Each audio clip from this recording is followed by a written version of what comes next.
বিসমিল্লাহির রহমানির রহিম। আসসালামু আলাইকুম। জনতার রান্নাঘর থেকে সবাইকে জানাচ্ছি শুভেচ্ছা। আশা করি সবাই ভালো আছেন। আজকে যে রেসিপিটি করব সেটা হচ্ছে মসুরের ডালের চচ্চড়ি। সেজন্য আমি এখানে একটা কড়াই দিয়েছি। কড়াইতে আমি 1 টেবিল চামচ তেল দিয়ে দিয়েছি।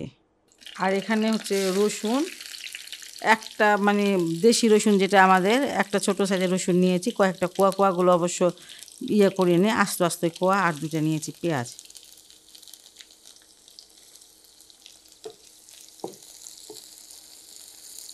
চচ্চড়িটা সরিষা তেল দিয়ে করলে ভালো হয়। যদি সরিষা তেল না থাকে তাহলে কোনো সমস্যা নাই, আপনি যে তেলটা খান সেটা দিয়েই করতে পারবেন। পেঁয়াজ আর রসুনের কালারটা চেঞ্জ হওয়া পর্যন্ত একটু ভেজে নিলাম।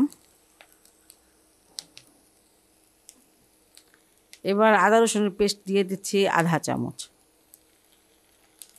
এই যে হলুদের গুঁড়া 1/4 চামচ, ধনিয়ার গুঁড়াটাও 1/4 চামচ, আর মরিচের গুঁড়াটা আধা চামচ। ঝাল কম খেলে কম দিবেন। একটু পানি দিয়ে দিচ্ছি, মশলা যাতে পুড়ে না যায় সেজন্য।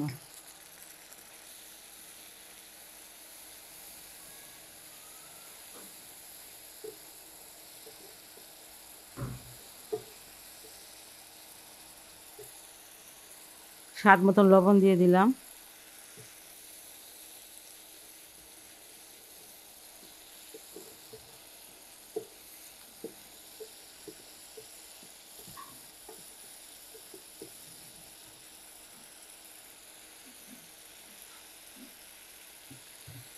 মশলাটা কষানো হয়ে গেছে, এবার ডাল দিয়ে দেব। এখানে আমি 150 গ্রাম ডাল আমি প্রায় ঘন্টাখানি আগে ধুয়ে রেখেছিলাম। ধুয়ে রাখলে সুবিধা হয় কি, এটা মানে বেশিক্ষণ সিদ্ধ করতে হয় না, মানে বেশিক্ষণ ফুটাতে হয় না, খুব তাড়াতাড়ি এটা ফুটে যায়।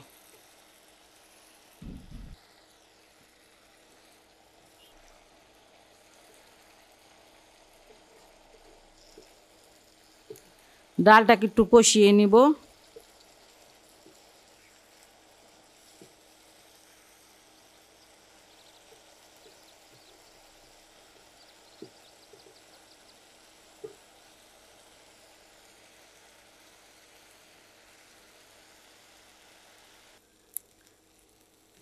প্রায় 5 মিনিটের মতন আমি ডালটাকে কষিয়ে নিলাম।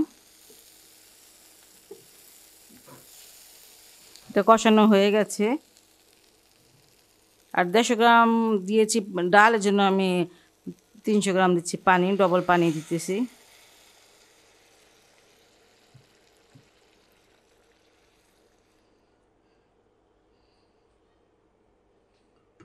এখানে জিরার গুঁড়া, এটা ভাজা জিরা গুঁড়া, সেটা দিয়ে দিলাম আমি 1/4 চামচ। এখানে আমি 4টা মতন কাঁচামরিচ দিয়ে দিচ্ছি। আর এটা এখন আমি ঢেকে দিব, এটা বলক না আসা পর্যন্ত। 15 মিনিট পর আমি আসলাম। ডালটা কিন্তু আমি একদমই নাড়ি নাই। আর এটা দেখেন একটু মানে চরচর করতেছে, চিটচিট করতেছে আর কি। যাই হোক, এবার আমি এটার মধ্যে ধনিয়া পাতাটা দিয়ে দিব।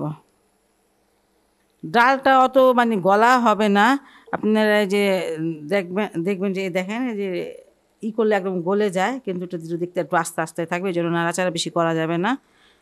আর এই যে এটা হয়ে গেল আমার।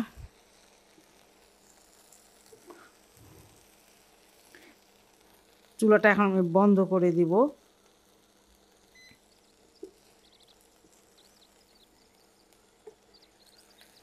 আপনারা এই ডালটা ভাত দিয়ে খেতে যতটা ভালো লাগে, রুটি কিংবা পরোটা দিয়ে খেতে অতটাই ভালো লাগে। আপনার এটা বাসায় অবশ্যই ট্রাই করবেন। আমরা সবাই তো মুসুরির ডালটা খাই, আর এইভাবে যদি একটু চচ্চড়ি করে খাই, এটা সময়ও কম লাগে, খেতেও অনেক ভালো লাগে। একবার অবশ্যই ট্রাই করে দেখবেন। আর যদি আমার এই রেসিপিটা আপনাদের ভালো লাগে তাহলে অবশ্যই আমার চ্যানেলকে লাইক, কমেন্ট, সাবস্ক্রাইব করবেন। সবাই ভালো থাকুন, সুস্থ থাকুন, নিরাপদে থাকুন, এই দোয়া করি। আল্লাহ হাফেজ।